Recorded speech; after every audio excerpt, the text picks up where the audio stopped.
Superstar দেব এবং superstar থেকে যখন মেগাস্টার দেব হয়েছে তখন দেবকে আরও বেশি টার্গেট করা হচ্ছে এবং দেবকেই কেন টার্গেট করা হয় জানি না। কিছু হলেই ভাই দেবকে টার্গেট করো। সব থেকে মেন জায়গা হচ্ছে দেব। যদি কিছু হয়ে যায় দেবকে টার্গেট করো। উত্তরবঙ্গে বন্যা হচ্ছে দেবকে টার্গেট করো, ঘাটালে বন্যা হচ্ছে দেবকে টার্গেট করো, পাঁশকুড়াতে বন্যা হচ্ছে দেবকে টার্গেট করো, কারোর টাকার দরকার দেবকে টার্গেট করো। এরকম একটা মেন্টালিটি বুঝলাম না ভাই। তো কিছুদিন আগেরই একটা ঘটনা বলি, জুবিন গর্গ মারা গেলেন। তো জুবিন গর্গ স্যার দেখুন, লাস্ট পোর্শনে কিন্তু জুবিন গর্গ নিজেকে একদম পুরো বেপরোয়া বানিয়ে দিয়েছিল। এটা মানতে হয়, এটা স্বীকার করতে হয়। পুরো মদ ড্রাগস ফ্রাগস হ্যান ত্যান তার শরীরটা দেখলেই বোঝা যায় যে পুরো বেপরোয়া বানিয়ে দিয়েছিল মানুষটা। এবং ওই রকম জায়গাতে একটা পুরো কোনো চেকিং ফেকিং ছাড়াই যেরকমভাবে এই সাঁতার কেটে ডুবুরের মতো হয়ে মারা গেলেন, ওটা সত্যি খুবই দুঃখিত যে এরকম একজন লেজেন্ডারি ভালো সিঙ্গার আমাদের কাছ থেকে চলে গেলেন। তো জুবিন গর্গের সাথে দেবের কিন্তু একটা বড় কানেকশন আছে। যেরকম ইমরান হাশমির কেরিয়ারটা বানিয়েছিল কে, সেরকম দেবের কেরিয়ারটাও কিন্তু কোথাও গিয়ে জুবিন গর্গের হাতেই ছিল। হ্যাঁ, এটা স্বীকার করতেই হয়। তা বলে এটা না যে জুবিন গর্গ ছিল বলেই দেব আজকে, জুবিন গর্গ না থাকলে দেব হতো না, এরকম কিছু ব্যাপার না। দেখুন, সবাইকার সাথে রিলেটেড থাকে। তা বলে এটা না যে সে মারা গেছে বলে তাকে যেতে হবে বা তাকে কিছু করতে হবে, তার পুরো জীবনটাই তার জন্য উৎসর্গ করে দিতে হবে, এমনটা না। কিন্তু হ্যাঁ, দেব করেছিল। জুবিন গর্গ যেদিন মারা যায় সেদিন রঘু ডাকাতে একটা প্রিমিয়ার হচ্ছিল, আশা করি টেলার লঞ্চ ইভেন্ট এরকম কিছু একটা হচ্ছিল। তো সেইখানে দেব 1 মিনিটের নীরবতা পালন করেছিল ওই পোর্শনে দাঁড়িয়ে। দেব কিন্তু এটা করেছিল এবং দেব সেটা ফেসবুকে টুইটও করেছিল, ফেসবুকে পোস্টও করেছিল। তখন রঘু ডাকাতের জন্য তার ব্যস্ততা, সে যেতে পারেনি, এটা হতেই পারে। তো সেটা নিয়ে নানা রকম নেগেটিভিটি একবার তো হলো। তারপর আমাদের এই কুণাল ঘোষ, মিস্টার বিচিত দোষ কুণাল ঘোষ, সে দেবকে নিয়ে একবার পড়লো। দেবকে নিয়ে নানা রকম নেগেটিভিটি, রঘু ডাকাতকে নিয়ে নানা রকম নেগেটিভিটি ছড়ালো। জানি না কেন, কারণ এই কুণাল ঘোষ বিচিত দোষ সেই কিছুদিন আগে দেবের সাথে যখন খাদান রিলিজ করলো সেই সময় একটা ইন্টারভিউ নিল, তখন খুব হাসি হাসি মুখ, দেবের সঙ্গে নানা রকম প্রশ্ন, নানা রকম ব্যাপার। আজকে সেই কুণাল ঘোষ তার পেছনে ছুরি মারছে। তো আরেকজন হচ্ছে ব্রাত্য বসু, যে শিক্ষাটাকে তো এরকম গাধার গাড়ে পাঠিয়ে দিয়েছে, সে আবার দেবের মেগাস্টার নিয়ে ভাই কথা তুলছে।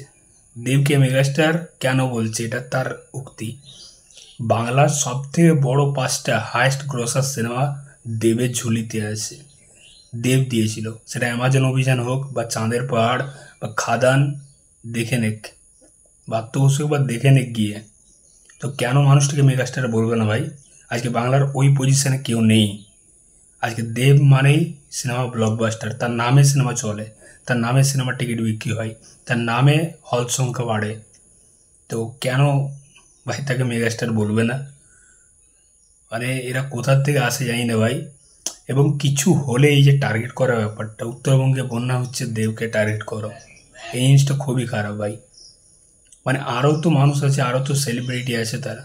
আজকে দেবের এরকম চারদিকে নাম বলে চলো দেব সব টার্গেট, তাকে টার্গেট করবো, এরকম একটা মেন্টালিটি।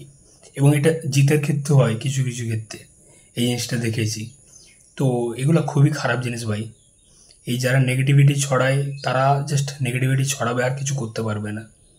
কারণ সবাই জানে মানুষটা কতটা ভালো, কতটা কী। এবং দেবের হয়ে কিছুদিন দেখছি দেবের হয়ে উত্তরবঙ্গে বন্যার একটা ত্রাণ শিবির বানানো হয়েছে, যেখানে খাবার দেওয়া হচ্ছে, ড্রেস পোশাক দেওয়া হচ্ছে। তো সেইখানে যারা দেবের ফ্যান্সরা আছে তারা এটা করেছে। তো সেটা খুবই ভালো লাগছে দেখে। এবং যারা নেগেটিভিটি ছড়াচ্ছে তারা সংখ্যায় কম, খুবই কম, কিছু ছিঁড়তে পারবে না, এটুকু বলতে পারি। তো তোমরা যেটা করছো, তো তোমরা যারা দেবের হয়ে নেগেটিভিটি ছড়াচ্ছ তারা ছড়িয়ে যাও, কিচ্ছু বাল ছিঁড়তে পারবে না, এটুকু 100% বলতে পারি। যে মানুষটা আমাদের কাছে সুপারস্টার থেকে মেগাস্টার, দেবের থেকে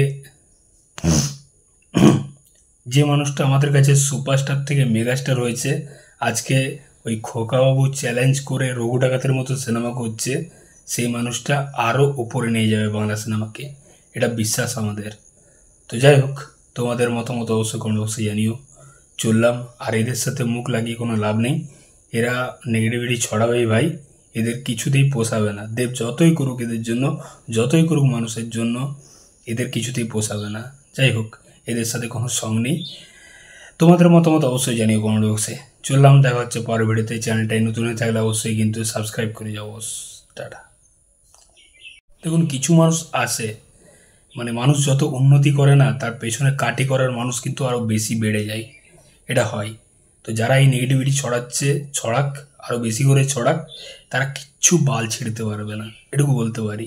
হ্যাঁ, দেব আমাদের কাছে সুপারস্টার থেকে মেগাস্টার, তার থেকেও বড় কোনো স্টার ছিল, আছে, থাকবে। তোমরা যা করার করো, ঠিক আছে? তো চলো, দেখা হচ্ছে পরের ভিডিওতে। তোমাদের মতামত অবশ্যই জানিও কমেন্ট বক্সে। চললাম, দেখা হচ্ছে। চ্যানেলটা অবশ্যই কিন্তু সাবস্ক্রাইব করে যাও। টাটা।